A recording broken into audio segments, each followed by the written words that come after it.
ka ng boy.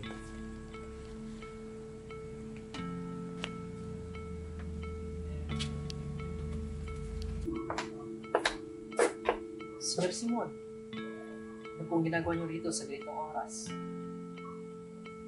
Ikaw ang dapat kong makita.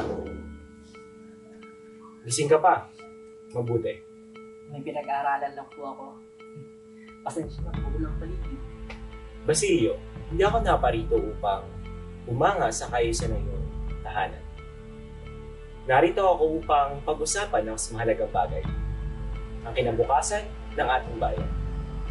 Ang kinabukasan ko, sa isolo ng estudyante, wala po akong kamanggalingan. Estudyante? Oo. Ngunit may mithi. May damdamin, may pangarap.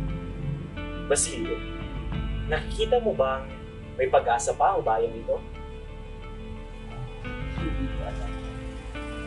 Pero kung magtsatsaga tayo, darating din ang pagbabago.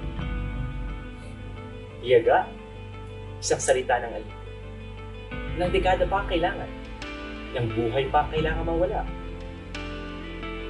Kung dadaan natin sa taas, mas marami ang malalayas. At hindi natin idaan sa edukasyon, sa diplomasya. Diplomasya. Ang gobyerno ay binisadasal ng bayan. Nararamdaman mo ba ang init?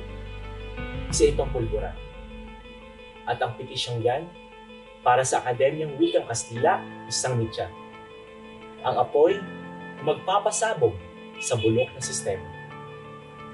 Kung hindi man po tanggapin ang pamahalaan ng ating petisyon, maghihintay po kami ng tamang panahon. At habang kayo naghihintay, papatayin ang inyong mga pangarap. Pagkakaita ng karapatan.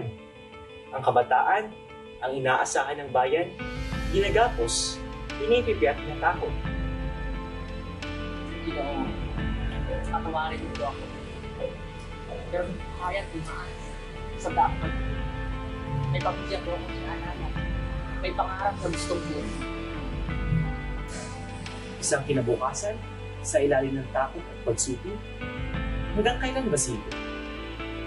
Hanggang kailan ka magpapanggap na malaya habang nilalason ka ng sistemang ito? Alalahanin mong yumaon ang pagkamatay ng kapatid mong si Crispin.